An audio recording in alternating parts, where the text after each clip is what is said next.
We are currently in a little bit of a royal drought. July and August every year are really notorious for being when the British royal family just drops off the map. But here's why I think it is unwise to let that tradition continue in King Charles' new slimmed down monarchy. While it's true that the royal family disappearing for the late summer months, going up to Balmoral, going on holiday, whatever, is nothing new, in the past it could also be explained away by the fact that Queen Elizabeth was really aging, she was suffering from some health issues, and it does feel like King Charles has just kind of continued that tradition without any regard for how it's gonna look to the public. Not only disregard for the optics, but also a disregard for the momentum that could have been kept up from the coronation in bringing the monarchy back to life. All eyes were on the British royal family earlier this summer, and I just don't know why no one is saying, hey, you really need to hammer this year home and make this transition stick. Disappearing off the map for like 2 months out of the summer is not the way to do that. And unfortunately, the burden for this doesn't fall on Charles. Actually, he's made a couple appearances this summer since he's been at Balmoral. Unfortunately, the ones who are going to attract the most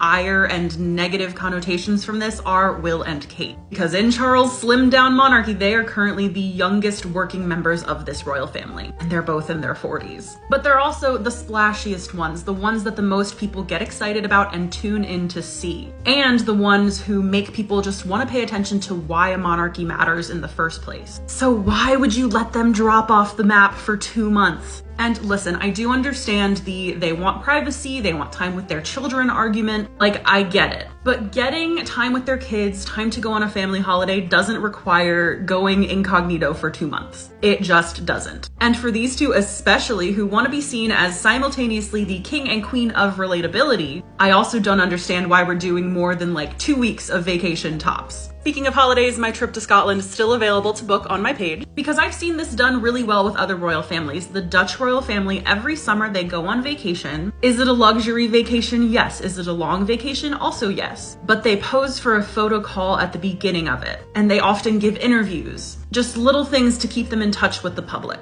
The Spanish royal family is another one. They'll go on vacation, but they will make these little appearances. Here, they were seeing the Barbie movie. This is relatable. Will and Kate's increasingly curated private image is not doing them any favors. And this goes beyond just taking 2 months off every summer where we are like not allowed to see them. Do you remember last year, their Christmas photo, their Mother's Day photo, and their anniversary photo, they all came from the same photo shoot. Candid photos of them just living their lives are so hard to come by, but we don't want to think of them as having this highly curated image. That's not good for the monarchy. That's not good for sustainability for this family who a lot of people are already calling out of touch and outdated. It's sad to say, but like the weight of the world is kind of on Will and Kate's shoulders, at least where the monarchy's concerned. They're the ones that need to kind of start pooling their weight and pulling the royal family into the future, keeping them relevant and ever present. Even parts of the Royal Rota are starting to call attention to the fact that Will and Kate have just disappeared and are not interested in working over the summer. Russell J. Myers, royal editor at the Daily Mirror, is calling William out on his Instagram for not making any plans to attend the World Cup final this Sunday to support England's women's football team. The Spanish royals have already announced that they plan to attend. Like, spot the difference here, right? And if they want to keep up their current engagement rate, where each of them have just about 95 engagements so far this year, remember the Queen used to do like 400 a year. And I'm sorry, something has to give.